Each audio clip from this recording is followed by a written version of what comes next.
Hi friends, కొన్నిసార్లు మనకిలా జరుగుతుంది కదా. ఎవరైనా ఏదైనా చెప్తే మనం వెంటనే ఎలా నమ్మేస్తామబ్బా, అసలు ఆలోచించకుండానే అవును కరెక్టే అనిపిస్తుంది కదా. అదొక డాక్టర్ కావచ్చు, లేదంటే మన బాస్ కావచ్చు. అసలు వాళ్ల మాటలకు అంత బలం ఎక్కడ్నుంచొస్తుంది? రండి, ఈరోజు మనం ఆ అధికార రహస్యమేంటో సరదాగా తెలుసుకుందాం. నిజమే కదండి. ఒక్కసారి ఆలోచించండి. ఒక డాక్టర్ ఆ తెల్ల కోటులో కనిపించగానే మనకు భలే భరోసా వచ్చేస్తుంది. అలాగే ఆఫీస్లో ఒక పెద్ద టైటిలున్న మేనేజర్ ఏదైనా చెప్తే మనం చాలా శ్రద్ధగా వింటాం. ఎప్పుడైనా ఆలోచించారా అసలిలా ఎందుకు జరుగుతుందని? ఇది మన మెదడు మనతో ఆడే ఒక చిన్న ట్రిక్ లాంటిదన్నమాట. అదేంటో చూద్దామా? ఓకే, అయితే ముందుగా అసలు ఈ అధికారం అంటే ఏమిటో చాలా సింపుల్ మాటల్లో అర్థం చేసుకుందాం. అంటే ఎవరైనా ఒక విషయంలో చాలా తెలిసిన వాళ్లలా, అంటే నిపుణుల్లా కనిపించినా, లేదంటే వాళ్లకు చాలా అనుభవం ఉందని మనకు అనిపించినా, లేదా ఒక పెద్ద పొజిషన్లో ఉన్నా మనం వెంటనే వాళ్ళని నమ్మేస్తాం. అవునా? వాళ్ళు చెప్పింది వింటాం, పాటిస్తాం. సింపుల్గా చెప్పాలంటే ఇదే అధికారం అంటే. చూడండి, ఒక ఎక్స్పర్ట్ని చూడగానే మన మనస్సులో ఇలాంటి మాటలే వస్తాయి కదా. అమ్మో, ఆయనకు నాకంటే ఎక్కువే తెలుసు, ఆమెకు చాలా ఎక్స్పీరియన్స్ ఉంది, వాళ్ళు చెప్పిందే కరెక్ట్ అయ్యుంటుంది అని మనకు మనమే అనుకుంటాం. ఇది చాలా చాలా సహజం. సరే, మరి ఈ అధికారాన్ని చూడగానే మన బ్రెయిన్ లోపల అసలు ఏం జరుగుతుందో తెలుసా? చాలా ఇంట్రెస్టింగ్గా ఉంటుంది. రండి, మన మనసులోకి ఒక చిన్న తొంగిచూపు వేద్దాం. అసలు విషయమేంటంటే, మన మెదడికి కొంచెం బద్ధకం ఎక్కువ. అది ఎప్పుడూ ఎనర్జీని సేవ్ చేయడానికి ట్రై చేస్తుంది. అందుకే దానికి షార్ట్కట్లంటే భలే ఇష్టం. సో ఒక నిపుణుణ్ణి చూడగానే అదేం చేస్తుందో చూడండి. ఫస్ట్, మన డౌట్స్ అన్నీ తగ్గిపోతాయి. సెకండ్, అయ్యో ఏం చెయ్యాలి అని టెన్షన్ పడే పని కూడా ఉండదు. ఇక ఫైనల్గా మన నమ్మకం అంతా వాళ్ల మీదకి ఆటోమేటిక్గా షిఫ్ట్ అయిపోతుంది. అంతే, చాలా సింపుల్. ఓకే, ఈ థియరీ అంతా బాగుంది, కానీ మన డైలీ లైఫ్లో ఇది ఎక్కడ కనిపిస్తుంది? రండి, మన చుట్టూ ఉండే కొన్ని ఉదాహరణలు చూద్దాం. మీరు ఖచ్చితంగా ఆశ్చర్యపోతారు. మొదటి ఉదాహరణ, డాక్టర్లు, హాస్పిటల్స్. ఊహించుకోండి, మనం ఒక నీట్గా క్లీన్గా ఉన్న డాక్టర్ క్లినిక్లోకి వెళ్ళాం. అక్కడ ఏముంటుంది?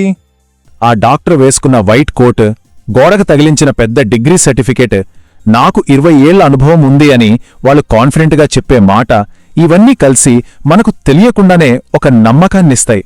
హమ్మయ్య, సేఫ్ హ్యాండ్స్లో ఉన్నాం అనిపిస్తుంది. అప్పుడు వాళ్ళు ఏం చెప్తే అది గుడ్డిగా ఫాలో అయిపోతాం కదా. సరే, ఇప్పుడు ఆఫీస్ వాతావరణంలోకి వెళ్దాం. ఇదే రూల్ అక్కడ కూడా పనిచేస్తుంది.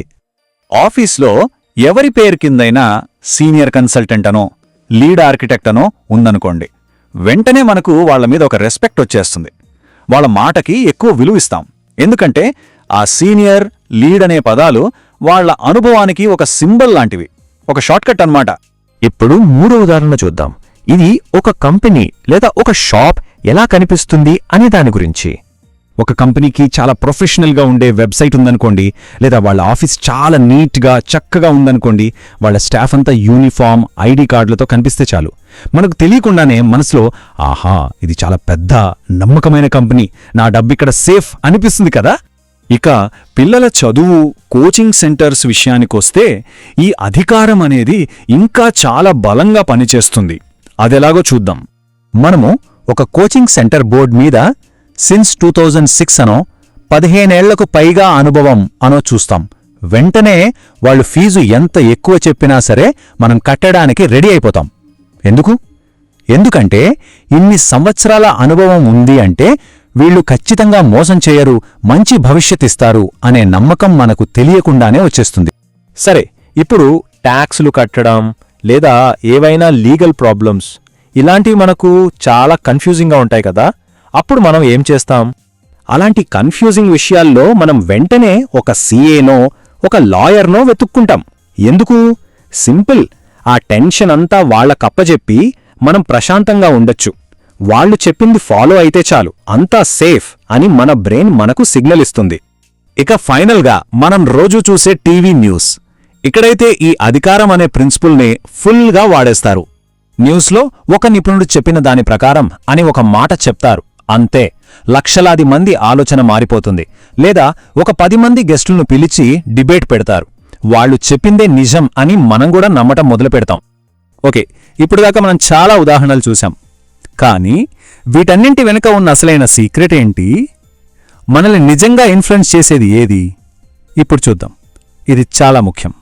ఇక్కడ ఒక చాలా ఇంపార్టెంట్ విషయం మనం అర్థం చేసుకోవాలి. మనం ఎవరూ నిజంగా కరెక్ట్ అని చూడట్లేదు, ఎవరు నమ్మదగిన వాళ్లుగా కనిపిస్తున్నారో వాళ్లనే ఫాలో అవుతున్నాం. అంటే ఫ్యాక్ట్స్ కంటే కూడా అధికారం యొక్క సింబల్స్, ఆ సిగ్నల్స్ మనల్ని ఎక్కువగా ప్రభావితం చేస్తున్నాయన్నమాట. ఇదంతా పర్సెప్షన్, అంటే అది ఎలా కనిపిస్తుంది అనే దానిమీదే ఆధారపడి ఉంటుంది. అయితే ఈ అధికారం అనే శక్తిని మనం తెలివిగా, మంచిగా ఎలా వాడుకోవాలి? కొన్ని ముఖ్యమైన విషయాలు చూద్దాం. చూడండి, తెలివైన వాళ్ళు కొన్ని పనులు అస్సలు చేయరు. ఫేక్ డిగ్రీలు, టైటిల్స్ వాడరు. లేని అనుభవాన్ని ఉన్నట్టుగా చెప్పుకోరు. అన్నింటికంటే ముఖ్యంగా తమ అధికారాన్ని ప్రతిసారీ ప్రదర్శించారు. ఎందుకంటే నిజమైన అధికారానికి ఆర్భాటం అవసరం లేదు. అసలైన అధికారం ఎప్పుడూ చాలా ప్రశాంతంగా, కాన్ఫిడెంట్గా, నిలకడగా ఉంటుంది. అది ఒక పెద్ద చెట్టు లాంటిది. దానికి అరిచి నేను పెద్ద చెట్టుని అని చెప్పాల్సిన అవసరం లేదు గదా. దాన్ని మనం నెమ్మదిగా, ఓపికగా పెంచుకోవాలి. ఈ ఒక్క మాట గుర్తుంచుకోండి, ప్రజలు మీ అధికారాన్ని నమ్మినప్పుడు వారు మీ సలహాను అనుమానించడం మానేస్తారు. సో ఈరోజు పాఠం ఇదే. గుర్తుంచుకోండి ఫ్రెండ్స్, ప్రతిరోజు మనం చిన్నగా నేర్చుకుంటూ వెళ్తే ఏదో ఒకరోజు పెద్ద విజయం మన సొంతమవుతుంది. నవ్వుతూ ఉండండి, నేర్చుకుంటూ ఉండండి.